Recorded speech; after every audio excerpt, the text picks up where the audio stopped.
Okay, I'm back and I have finished Selene. This is, as I stated before, Selene by C&D Nightmare Productions, a kit that hasn't been in production for several years. This is Blood Feud 1, version 2 I believe, one of 3 versions that were done for this kit. This is the figure without the cape standing on the building cornice, I guess. As I stated before, there are 3 versions. Version 1, I believe, is the one with a cape. This is version 2, and in version 3 she's standing with water up to her calves, sort of reproducing the scene where she kills what's his name, Victor. Anyway, I am happy to say I found a spot for her. I was afraid I might not because she's such a big figure. She's a quarter scale. Look at her compared to the xenomorphs on my shelf. She is huge. This is my hand. But it's a beautiful kit. She really looks badass. Couple minor issues, one of which I didn't notice until I'd glued her together, which kind of bothered me, but for future reference, if any of you guys are lucky enough to get a hold of this kit, make sure that the waist, the upper torso and the legs fit perfectly well. Mine would have required a little bit of sanding, and if you look closely, there's a slight separation there, as you can see. I painted it black in the edge in there so that it wouldn't be so noticeable, and it's only in the back. The front is perfectly flush, but yeah, you can see some of it on the side there. But just if one of you guys builds it, you know, sand it down, the key that goes from the top to the bottom so that it fits more flush. I'll make sure in Blood Feud 2 that if there is such a problem, I can fix it. The differential glossiness that I used was very effective. I used masking, and for the really shiny parts I used Nason clear coat, and for the not so shiny parts, the vest and the wrist whatchamacallits, whatever those are called, as well as the boots, I coat it with the Krylon satin, which is an in-between, sort of like a semi-gloss. The buckles on her boot, initially I used a shade of aluminum alclad, or not alclad, Tamiya, and they looked alright, but they looked a bit too shiny. It would have drawn too much attention to them, so I repainted them with the Tamiya gunmetal, and I'm a lot happier with it because you can tell that they're there. It brings them out, but they're muted as all the colors on Selene should be, I guess, to my estimation, except for her skin, which should be pale.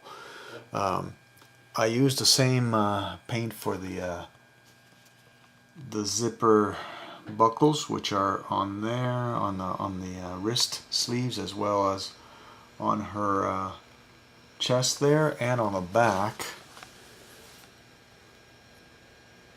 Kind of hard to see in this lighting, I apologize.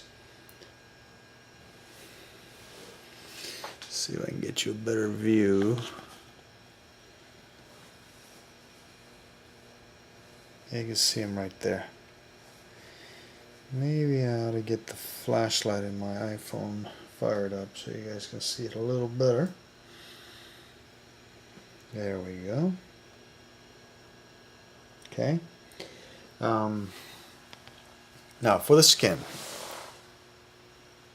I initially started with a scale 75 in the hands, and this time I tried mixing it with thinning it with water, because it is an acrylic that's supposed to be thinnable with water instead of that Tamiya thinner, because I didn't want to have to keep buying that stuff. One hand worked fine. I hit upon the right dilution, but on the other one it was too runny, and I think it's a function of the fact that when you thin with water, it's a little bit more difficult. So Keith Purcell had told me. Keith Purcell is one of my friends from the modeling community. He often has afternoon hangouts. He's in Australia, so to him they're morning hangouts. But we got to talking, and he's a paint fanatic. He does a lot of figures, and he recommended the Garage Kits US paints. I went to their website, and when I looked at their address, it happened to be here in Sunrise, which is 20 minutes north on the highway from me. So I called up the gentleman. His name is Jesse Garcia, who happens to be at Wonderfest this weekend. Lucky him.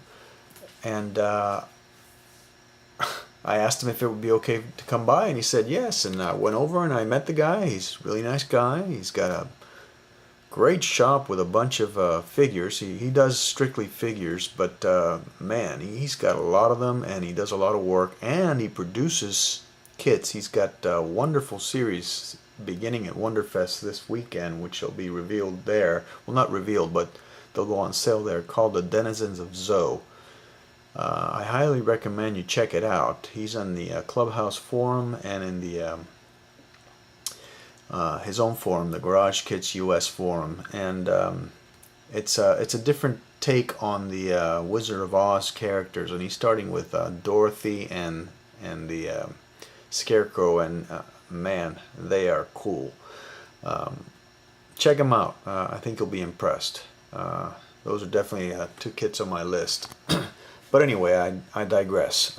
Getting back to this, Keith had recommended the paint tones, the flesh tones from his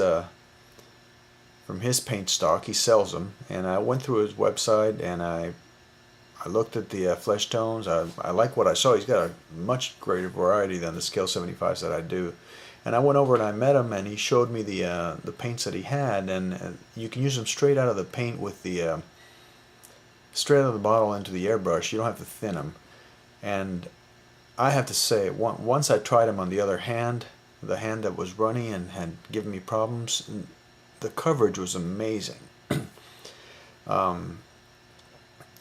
It fixed all the blemishes, and it gave me a much better flesh tone than what I had on the other ones. More of a pale, sickly color, which slight hints of pink, but very, very slight. It's hard to tell in this lighting and with this camera, but take my word for it, the tones are great. So for the face, I asked him, and he recommended that I use his pale flesh as a base, and then use the transparent flesh tone, which is sort of like a golden bronze transparent color. It doesn't cover up the other one, but gives it shading. And then finally I used the Predator flesh color as the final coating. And as you can tell, the shading is amazing. I mean, I couldn't have asked for better results. So I highly recommend this paints. If you guys are going to be doing skin, go check them out. They are the best I've tried so far. Not that I'm a huge expert. I've only tried 2 different types, but I think I'm sticking with these. They're really good. For the lips, I simply took the pale flesh and I used a paintbrush and I put it on the lips because I wanted a subtle color on it. If you look at the movies, she doesn't have bright red lips. She has subtle lipstick on, which is not too far off from the skin itself. So that's another advantage of these paints. You can actually use them out of the bottle with a paintbrush as well. So I use that. Then for the eyebrows, I lightly painted on some flat black Tamiya, and then finally for the eyes, I use the Archer Transfer decals, the really light blue to simulate her vampire-like eyes, as you can see. Look at that. Look at the shading on the skin. She looks wonderful. The hair I painted with Tamiya flat black, and then did a misting covering with the spees after that had dried to give it more even coverage, and I sprayed it with the satin. I already went over I believe I went over the technique of how I painted the base, but if I didn't, just to review, I use combinations of the Spies Black with Spies Gray that I mixed myself. And again, let me turn on the light. I lightened the bricks in the center to achieve a lighter effect. And then I took a cotton ball and took the black and I sort of dabbed it on with a cotton ball to get that marbleized appearance. And I got just what I wanted. Oh, I also, as far as the gluing, I did pin the front of the boot. You can see it from the side here if you look closely, because it doesn't lay flush completely. Well, maybe not. Anyway, I pinned the front of the boot and glued both the front and the back with CA glue, and then this has a key in the back here, the heel, so I put CA glue there and in the front of the foot. She's very solid, doesn't move, and she has to be nice and fixed to the base because she is a tall kit with a high center of gravity, so I would definitely recommend pinning it, at least the front, because the back has a nice key. Anyway, that's Selene Blood Feud 1, version 2. I am very pleased with this kit. I think she looks badass and very sexy too. They did a really good job with the sculpt. It really looks like Kate Beckinsale as Selene. So if any of you guys see this kit for sale, they can be pricey, but I got lucky on this one. It wasn't as pricey as I thought it would be. If you can get a hold of one and build it, I highly recommend it. It's really nice. Anyway, that's Selene. Talk to you later.